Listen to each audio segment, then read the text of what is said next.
That's ISO. Rack it up, I gotta build up the bank to make me a safe house. Shake it up, she got her hands on her knees and she bringing a cake. Hello, everybody. We have a special edition Realtor Reputation. We have been off for the summer, enjoying our lives, and now it's back to school. We're trying to get in the swing of things, and we feel it's really, really important to have just a quick discussion with a local lender. Micheal Regan's here with us because we want to discuss the changes that we're having in our industry. We have spent the summer studying, going through trainings, doing all kinds of different stuff. I like paperwork. I don't know if everybody I feel like I'm a certified lawyer now, so I'm pretty good. I mean, I should have gotten my law degree instead of my master's degree, but it's okay. That's exactly. So we just want to address some of the changes that are happening in our industry, and we think it's really, really important to meet with Micheal today because we're going to talk about what it means for a buyer now in using pre-qualified lender to just get everything done. So Shannon, do you want to start with just kind of talking about some of the headlines that are starting? So as of August 17th here in California, any buyer touring a home will have to have a buyer broker agreement with a realtor or real estate agent, but we'll get into that in a minute. But in order to go out and see houses. So that we've always had buyer broker agreements, but you know, some people use them, some don't. So now it is required, and it is required due to the new headlines that you're probably seeing from the National Association of Realtors and I say realtor. Anyways, that there has been called the NAR lawsuit, and there's a lot of hype out there and a lot of, as I call them, TMZ headlines about, buyers, agents are going away, sellers don't have to, pay anything. Right. You don't need a buyer's agent. Yeah. So we just kind of want to address some of those things because a lot of it is not fake news. I mean, there are definite changes that are happening, but it's incorrect information that's being projected out there. It is incorrect, some of it. And I think what's important, it is also depends on what state you're in.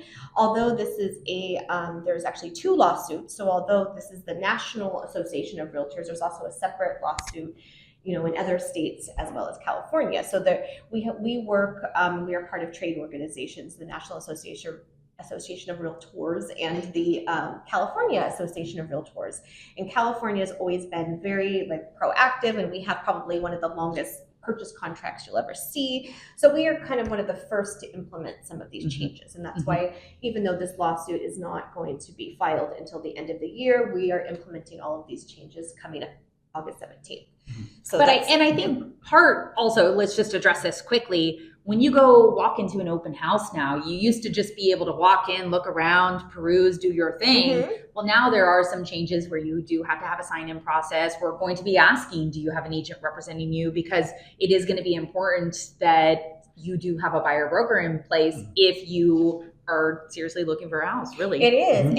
And the reason that is important is because in our MLS system, our multiple listing service, all of the commissions for a cooperating agent, so that would be a selling agent or a buyer's agent, as some call it, has gone away. That got taken out of our MLS the other day. So when there is nothing being offered as far as a commission to pay the buyer's representative. So now the seller, when you take a listing agreement, is paying that listing agent. So the big question is, how does a buyer's agent get paid, and how does it affect a buyer when qualifying for a loan? Right. I think that's really important, right? Because it's unknown, right? Because this is all new, and the thing is, nationally and statewide, we're all figuring it out together. But there are many laws and rules that have been implemented by the Department of Justice that are not negotiable. Right. So those are not, and they are actually illegal, some of them. So we want to educate you so you're not, surprised when you're hit with these forms, or you're meeting with your lender and they're like, oh, and by the way. So And that's part of the reason why we're here today is because Shannon and I know we're already doing it, and we do a buyer's consultation. We do a onboard of a new client, for one, to make sure that we work well together, but also just so we can explain that process and introduce Micheal as part of our team, so that way they have a trusted lender as far as we can have open communication with our lender, and we can really work through that process of your home purchase and what that means. So with that being said, thanks, Micheal, for being here today. Thank you for having me. I appreciate it. So we are going to do like some heavy questions. I love it. Are you ready? I'm ready for it? I'm ready for it. Let's do it. So we actually have never done an we've never done an interview. So. Well, the interview has been the other way, me interviewing you. That's on true. Zoom. So yes, so that's the difference. So yes. Yeah. So if you go to Micheal has a YouTube channel, what is your? Well, my biggest one is Instagram. Oh, so it's the Micheal Regan. Yes. The Micheal Regan. Yes. Then There's a lot of imitators. Don't.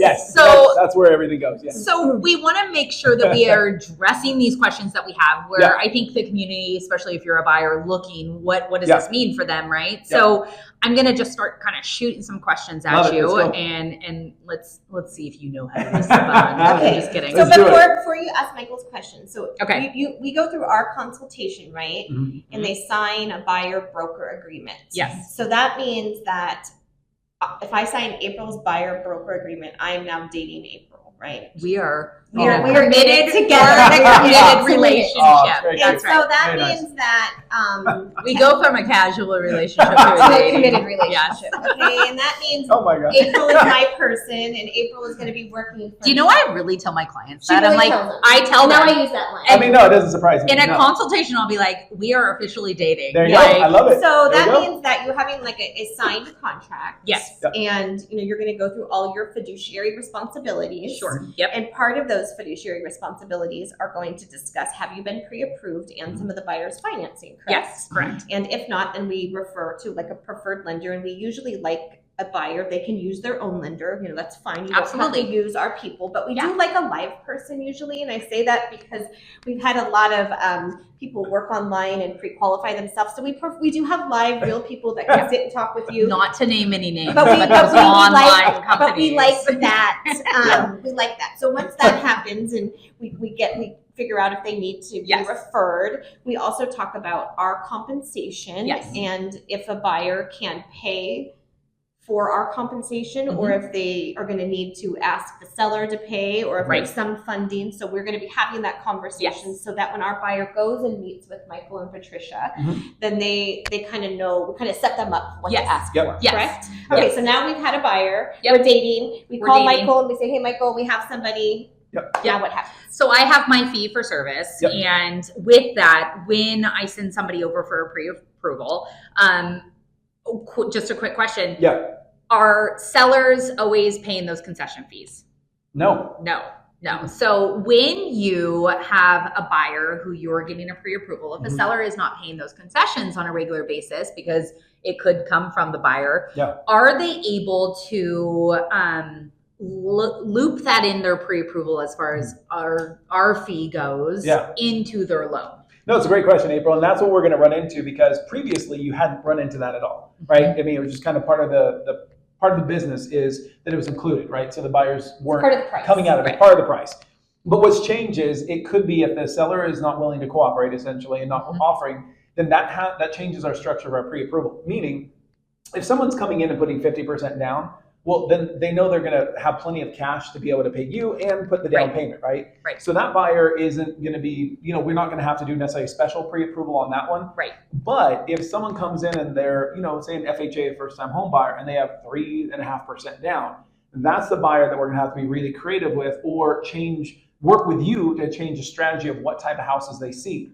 Because, if someone's coming in with 3.5% down, they don't have a lot of room to play with, essentially. But if someone, say, is coming with 10 or 15% down, then that's when we get creative. And that is, to your point, where you use a lender who you just went online and did a pre-qual, that kind of stuff. You actually have to have a consultation with your lending team to understand, like, look, I love this house.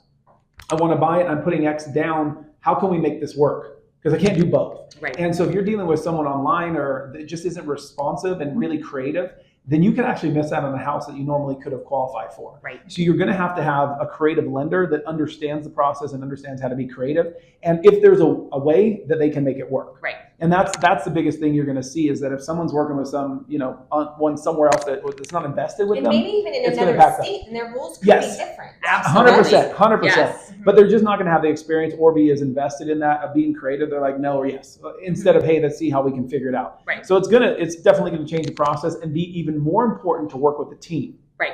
Absolutely. And so it leads me to my next question. Yeah. Say a seller is willing to pay what we call concessions.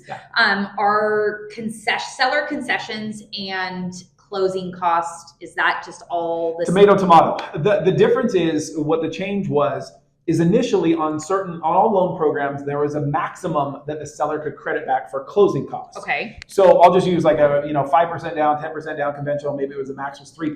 We'll just use, right? 3% of the purchase price. Of the purchase price could go towards their closing costs. Okay. That was the maximum. Per the lender. Per the lender. Or Freddie or Fannie. It's Freddie or Fannie. Okay. It's not a lender. It's not a lender. It's Okay, a that's loan important. aggregator. We'll just call them the government. Okay. Government. But basically, people who do loans. Government. But I Yes, think it's good for exactly. people to understand that Yeah. Michael's not making this. No. I'm not This is making the this up. government. Yeah, no. I'm not making this up. This is one of those things where we have to play by the same rules. Okay. So what happens is they would say 3%. And when I call Michael, by the way, I'll be like, are you making this up? Yeah. She does that a lot. Yes. Yes. But it's one of those things where they mandate that. What has changed, which was really cool, is that we were kind of concerned initially at first that it was going to be 3% period. So they would have to, if they want a closing cost credit help for the client's closing costs, then they don't have any money to help pay you, right? In a buyer side. Right. The really cool thing is at least the big loan, we'll just call them the loan gods, right? They decided to basically make the real estate commission not count against those caps. Okay. So you can actually get your buyer's agent, you can ask the seller to pay for your buyer's agent essentially. And if it was the right situation, you could also get your normal closing cost credit. Gotcha. If it was a house that didn't have 20 offers and that kind of stuff. But that was really big change because before then it could have got a little tricky on some lower down payment borrowers.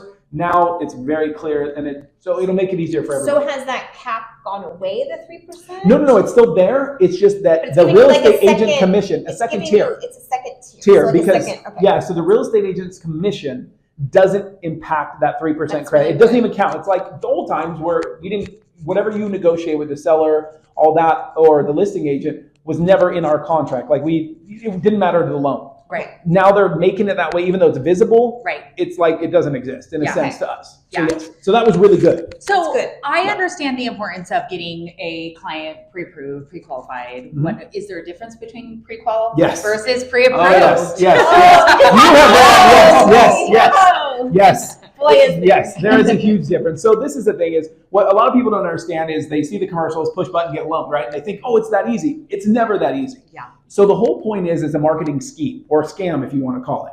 But essentially what you have to do is a pre-qual, literally you can go online and you just put in some information, maybe or maybe not, they pull your credit and you can get pre-qualled for almost whatever loan you want. Like literally, we've gone in there I and kind could of played buy around. like a $4 million Yes, house. you for could, totally. Self-employed. No, but seriously, you can go on and you can make whatever. It's amazing. I love those people. I don't want to talk to you. Do you know why I don't want to talk to you? Because you're going to ask I me told for him no. No, you're going to be like, Shannon, I need your pay stubs. Yep. I need tax Yes. return. Yes. And I'm like, why do you need all of this? You need my Yes. social security number? What? Yes. Like, I just went Yeah. on to this place and they already said I could buy this for $4 million. Yes, 100%. And that's So invasive. I know we're very invasive and very difficult, but there is a reason for that. Because what a pre-approval does, at least a proper pre-approval, is we're going to ask you for all that invasive documentation. I mean, soon it could be even a blood test. Who knows what's coming? But DNA. yeah, DNA too. Yeah. But the whole point is we're going to ask you for all that documentation because we're actually trying to protect you and your advocate. The whole point is we don't want you falling in love with a house. You spend thousands of dollars on inspections because all the inspections and things that go in the house, you plan your family appraisal, roofing. I mean, we can go down the list. And then you also schedule a moving van. You've got your family set up. And then all of a sudden they say, oops, you don't qualify. And now you've put thousands of dollars out. You put your family in jeopardy, And your I've seen life in this jeopardy. happen like on day 25 Yeah. of a 30-day close. So this doesn't always happen Yeah. on day 6. Wow. They can get you all the way down Yes. Oh, yeah. the line. Yes. And a lot of those online lenders and some of the local lenders that allow you to do it online, they also will end up asking you for all that documentation. But what they're going to do, which is really fun, is they're going to wait till you're in contract, super like ready to go and pumped up. And we need a million things. And yes, you got 10 days to get everything to us. We need it now. And you have to do all the inspections at the same time, get your kids scheduled, get the mover, and we need all this stuff. And then they may ask you for more and more and more. So that's why we want to take the stress out of it and also guarantee you that you don't have to worry about anything. What you do is like when you're pre-approved with us, you're just focused on working with you and you, Shannon and April, and just finding the house so you can all work as a team and not have to worry about anything, as opposed to working with a pre-qual where we know you get into contract or really want that house and all of a sudden it's like, oops, can't do it. Scramble. Yes. And so, exactly. And so don't put your family or yourself at a risk, and don't put your money on risk. I mean, they're paying thousands of dollars. And don't be stressed out. No, you don't need to be. If you do it right, and in terms of you prepare and be proactive, and you've got a pre-approval letter that actually is worth its weight in gold, then you don't have to worry about anything. Yeah. And I think that nowadays that's really important, because in a real estate contract, we are constantly negotiating terms, prices, repairs, concessions. But now we really need to meet with the lender up front, because we need to see, like, do we need concessions for closing costs, right? Do we need concessions for the, compensation? Do we need those things? So you can actually have a list and you can go over different scenarios. So when we find that house, it's not a surprise. It's not stressful, because every offer that we write, it's going to be different. Every situation is different. There could be multiple offers, right? There could be, problems on the inspections. And like, we know that we don't have $25,000 to fix all these things, but if we ask for a credit back towards closing costs, we then keep that money in our bank account. We then have the money to fix those things. But if we don't sit down and go over these scenarios in advance, we don't know where we're at. And that's a great point, Shannon. And like you said, every situation is going to be different, because a standard pre-approval, we assume that the seller is going to pay the buyer's side, right? But so there's going to be one pre-approval. But then you could go to a house, or you could even put an offer, because you can obviously put it in the contract that, hey, seller to pay. But if the seller counters back no, then we have to scramble, or not scramble is not the right word, but we have to reevaluate what it's going to take to make it work. And so there could be a lot of changes as the process is going in terms of the offer, because you may go in with one idea and it may come out the other. And so you need to be able to have your team on board that doesn't, first of all, freak out and get stressed out. That just, we work all together to find a way to make you win, essentially. And that is the really important thing that you won't get if someone's like, you call them at 5 o'clock and they're like, oh yeah, I'll see you, on Monday. When you need to put an offer, and you really need to work with a team that can be creative and figure out how to make it work if it can. Yes. So, when I'm writing offers at 10 o'clock on a Saturday night, sending out emails like, I need this right now. I don't do that. I would never do that. You don't. You don't at all. Never do that. And I know 10 o'clock she doesn't, because I'm already asleep. So, Fine. I get it like first thing in the morning. Okay. So I think actually part of my next question was going to be that. So I think we'll move on to the next. But I have just a quick trivia. Ooh, we love I love trivia. Right, okay. So thank you. I appreciate all of your insight on lending and all that good stuff. But have you ever received a call from a buyer who wants to represent themselves and use you without a buyer's agent representing them? Have you ever had that call? Like, hey, I want you to help me through this process. Can you get me a loan and I'll buy a house? Yes. You have had that? I have. What do you do? Like, wow. I did what I did. No. What I just did, kind of pause, take that deep breath. And then I explained to the client what a bad idea that is, in terms of, you need to have an advocate on your side. Absolutely. And I am not it. I'm very good at finance. I'm very good, and Patricia's amazing. The other part of the Regan team is amazing at putting the puzzle pieces together and doing that. I am not a real estate agent. And the whole point is you deal with this stuff every day in terms of the nitty-gritty negotiations, how you do it, all that.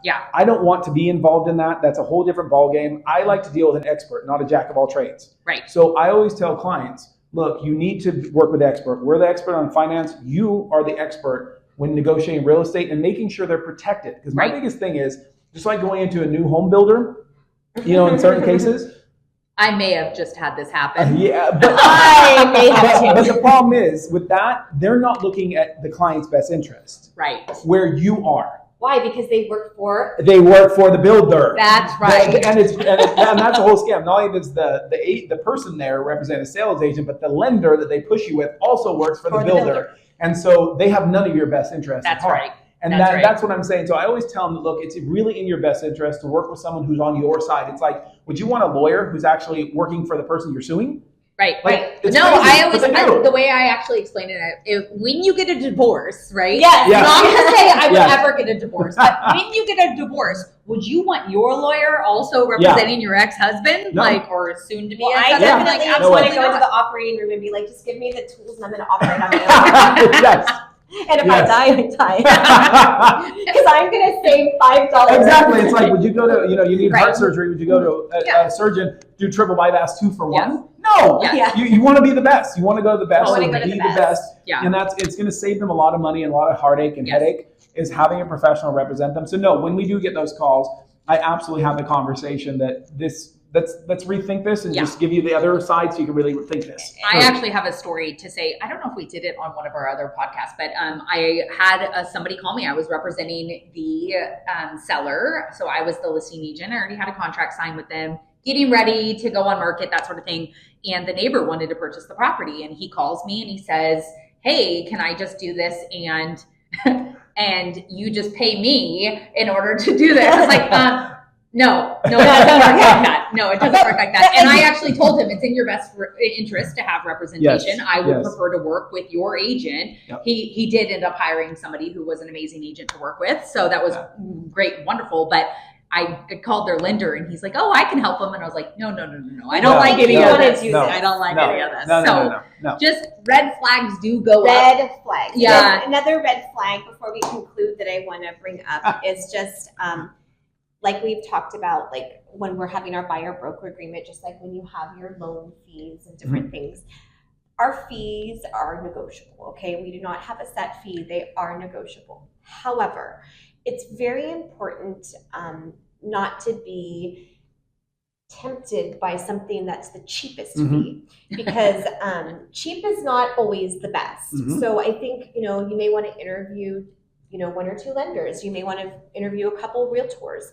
If you use us, great, but this is just real advice.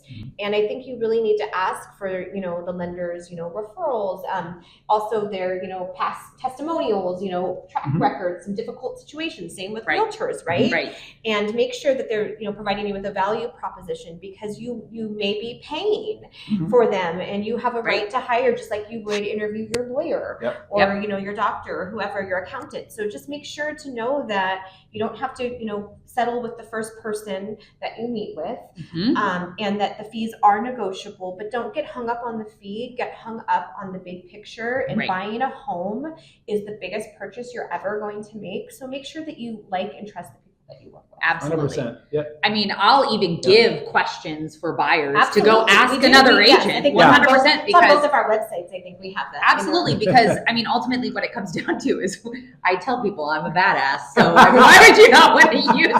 I'm just kidding. And that's why she works with Badass Lender, right? That's right. That's right. And I'm a shark. Yeah. That's right. That's right. So anyway, well, we could go on and on about this topic. There is so much more to dive into. And things may change. Absolutely. But we just want you to be, educated and know this is breaking news. Yes. This is real news. This is local California news right now. Right. So if you're tuning in from somewhere else, this is kind of our rules. Well, and I also don't want somebody to go walk in an open house and whoever's hosting it say you have to sign this, and you don't know what you're signing. You do not have to sign it. You can say that you are unrepresented at that time. Okay. Right. So just so you know, if you walk into an open house and somebody presents you can say I'm unrepresented at this time. Yep. Okay, so you are just allowed be to cautious. do that. Just be cautious. Yeah. Do not be forced into something. If you want to see a home on Zillow, which we always tell you not to do, but they also will try to make you sign something. Yeah. So just be cautious. Call us. We are here to answer any questions. No obligation, anytime. Absolutely. But just know that things are changing and it's okay to ask questions, but be cautioned by what's being thrown at you with the headlines. Yes. Yep. Yes. So just to kind of wrap everything up, we greatly appreciate you, Micheal. Thank you. He is part of the Regan Home Loan Group. Oh! I could never say it. He has a link to his website that we can include in the YouTube video. Yeah, absolutely. His other half of his home group is Patricia. The really pretty half. Yeah, that's right. Patricia. And doing all the paperwork. And when you say she's a badass lender, this woman can, she does it all. She's amazing. I think she kind of is like ninja sellers.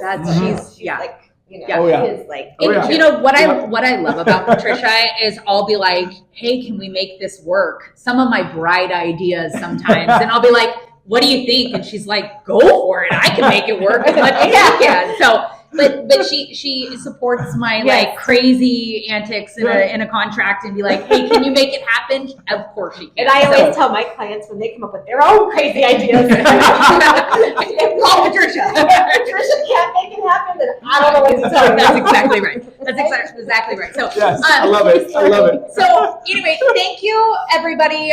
Just want to let you know season 2 is coming out. We are starting after Labor Day.